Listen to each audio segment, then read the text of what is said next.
vamos começar com a Vanessa para falar hoje sobre temperamento. Então vamos lá, Vanessa, para falar de temperamento, talvez fosse interessante a gente conceituar um pouco, né? O que é temperamento, né? Às vezes eu vejo que as pessoas também falam em caráter, falam em personalidade. É tudo a mesma coisa, não é a mesma coisa, qual que é a diferença? Eu acho que é interessante a gente começar por aí. Exatamente. Se a gente pensar no sentido ali, né, temperamento, a gente lembra de tempero, né? E é isso, sim. Se a gente pensar, né, qual que é a função, né? O sal, ele dá gosto para a comida, o manjericão, ele dá aquele sabor. E o temperamento, ele tem, de certa forma, esse sentido também para nós, porque ele dá esse nosso tempero, né? O nosso jeitão, né? Exatamente. E também o temperamento, ele é a maneira da gente perceber o mundo, né? Isso é bem importante, assim, de conceituar. Porque é isso que vai diferenciar, na verdade, a gente, um temperamento do outro, né? É a forma como você percebe o mundo e as coisas que acontecem ao seu redor, e também como que eu vou agir no mundo, né? Então, a forma como eu percebo e como eu ajo, né? Isso é o que faz ali, é o meu temperamento, né? E o temperamento, ele é inato. Então, a pessoa, ela nasce com um temperamento, né? São características inatas da nossa personalidade. Mas é diferente da personalidade, porque a personalidade a gente vai construindo ao longo da vida, né? Com outros fatores externos, históricos, culturais, que a gente vai tendo aí influências na nossa vida, e é isso que vai, de certa forma, caracterizando a nossa personalidade, né? Mas a nossa personalidade, ela vai mudando, né? E o temperamento não, o temperamento ele é inato, então a gente nasce, a gente pode mudar algumas coisas, melhorar alguns pontos do nosso temperamento, né? Mas aquilo vai estar sempre ali, aquela sementinha vai estar sempre ali, né? Eu costumo dizer, só para completar isso que você está falando, que a gente, na verdade, modula o temperamento, né? Porque a gente nasceu com ele, vai morrer com ele, por isso que é tão importante a educação, né? Assim, a atitude dos pais, enfim, porque vai ajudando, né? Junto, tendo em vista aquele temperamento, como você falou, né? Tudo que nos envolve, o entorno, a cultura e tudo mais, e a atuação dos pais vai ajudando a gente a formar a personalidade, né? Então, a gente modula o temperamento. Não é? Às vezes, eu não sei, eu vejo que às vezes a gente fala assim, nossa, se a pessoa fala, nossa, mas você não é assim. E você fala, você não sabe o quanto eu tenho que lutar. Exatamente, para ser lutar, desse né? jeito. Exatamente. Então, a gente já nasce diferente, né? E isso já explica, né, aquela coisa assim que muitas vezes os pais se deparam, né, com os filhos, tem mais de um filho e se deparam com essa situação assim de, nossa, como que é tão diferente um do outro, né? Mesmo tendo recebido a mesma educação, o mesmo amor, a mesma atenção, um é diferente do outro, né? E isso se explica por causa desse ponto, né? Então, ao mesmo tempo, também é importante a gente pensar que não é porque a gente tem um temperamento X, né, que a gente vai justificar as nossas ações baseadas nesse temperamento. Ah, porque eu sou sanguínea, então eu, né, sou desorganizada, eu sou esquecida, eu sou distraída, né? Então uma começa tentação, a justificar, né? Começa a justificar tudo por causa do meu temperamento, né? Então, se a gente for pensar, a gente conhece aí muitas pessoas que viveram de maneira heróica, né?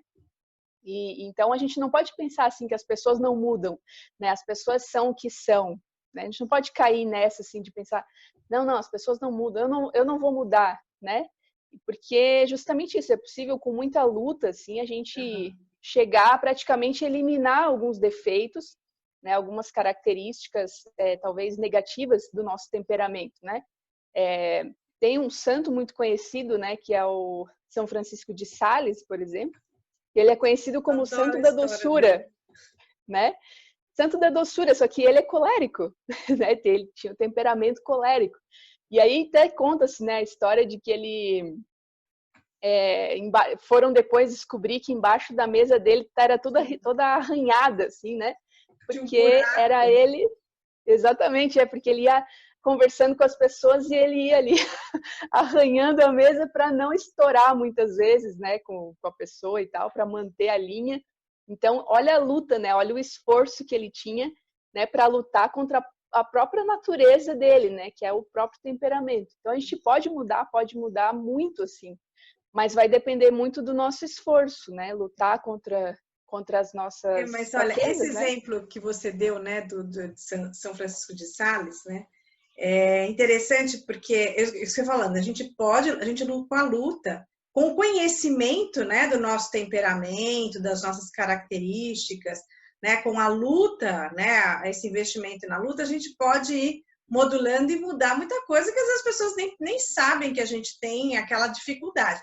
Mas a dificuldade, ela vai continuar lá, mais tranquila, porque, claro, a gente luta e a gente vai se habituando também, vai tendo esse esforço, mas ela tá lá, né? Ela tá lá no fundo, né? Eu sou colérica também. Então, quando eu li isso, eu falei, ufa!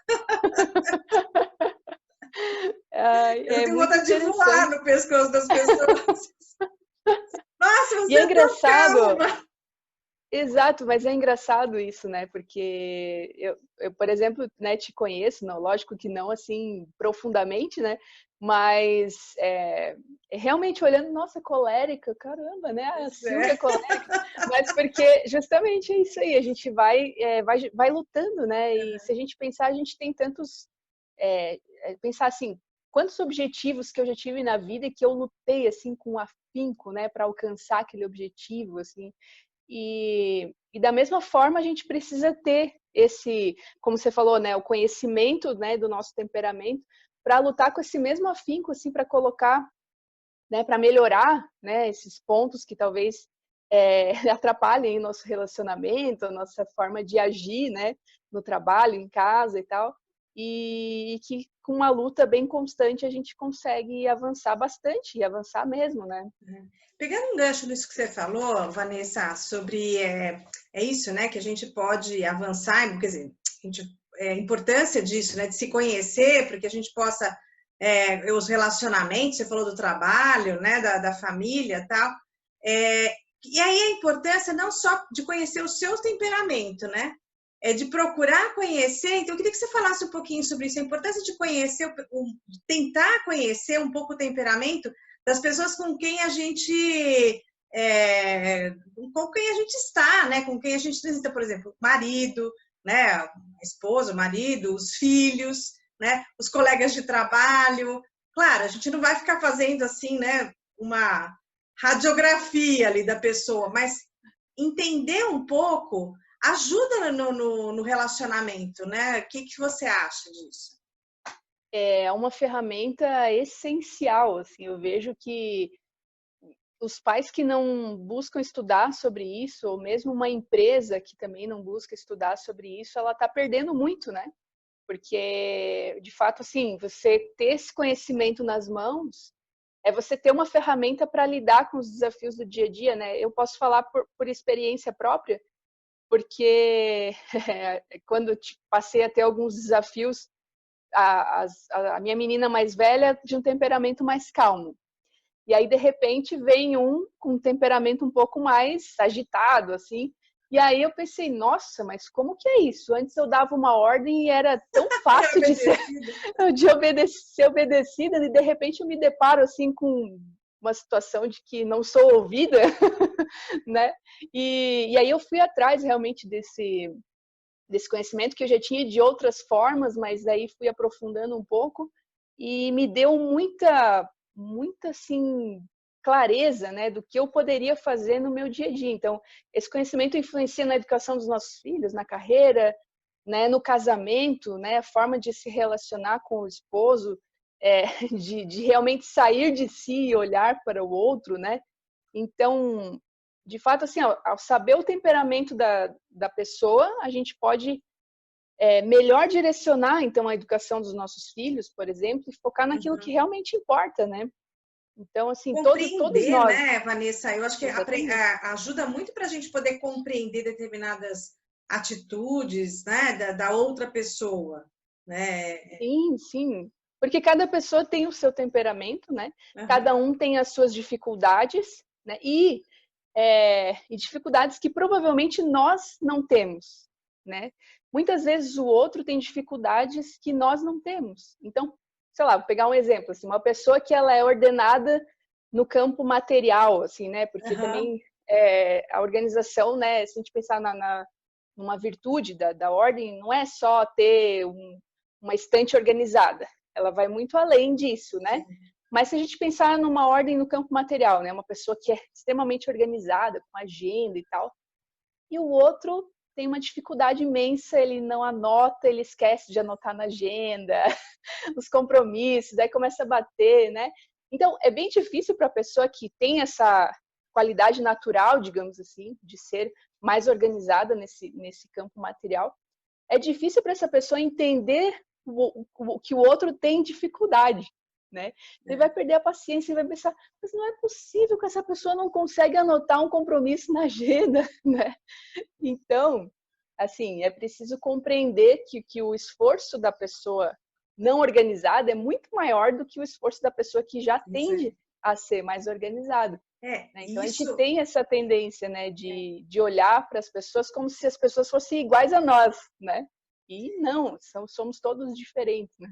E a gente cria uma expectativa, né? Se a gente não tem não relembra, a gente sabe que as pessoas são diferentes, mas se a gente não tem isso de fundo, a gente cria uma expectativa na atuação do outro que, enfim, dependendo do relacionamento que a gente tem, a gente pode cobrar muito aquilo, né? Então, tanto na educação dos filhos, às vezes um perigo que eu vejo é você não começar a comparar. Por que o seu irmão faz isso e você não? Olha lá como o seu irmão faz, né? Às vezes a intenção até é boa, né, fomentar que o outro também faça, mas não é por aí, não é o mesmo incentivo, né? As limitações, as dificuldades, as possibilidades são diferentes. No trabalho também, né? Você tem numa equipe pessoas muito diferentes. E que é bom isso, né? Porque você completa, né, o que um é mais concentrado, o outro é mais criativo, né? Então, não querer que todo mundo seja do mesmo jeito, né? Então, realmente, sim, isso é bem saber importante. Isso adianta muito a nossa vida. Eu, por exemplo, tenho um dos temperamentos que a pessoa ela tem um pouco de dificuldade de lidar com imprevistos, né?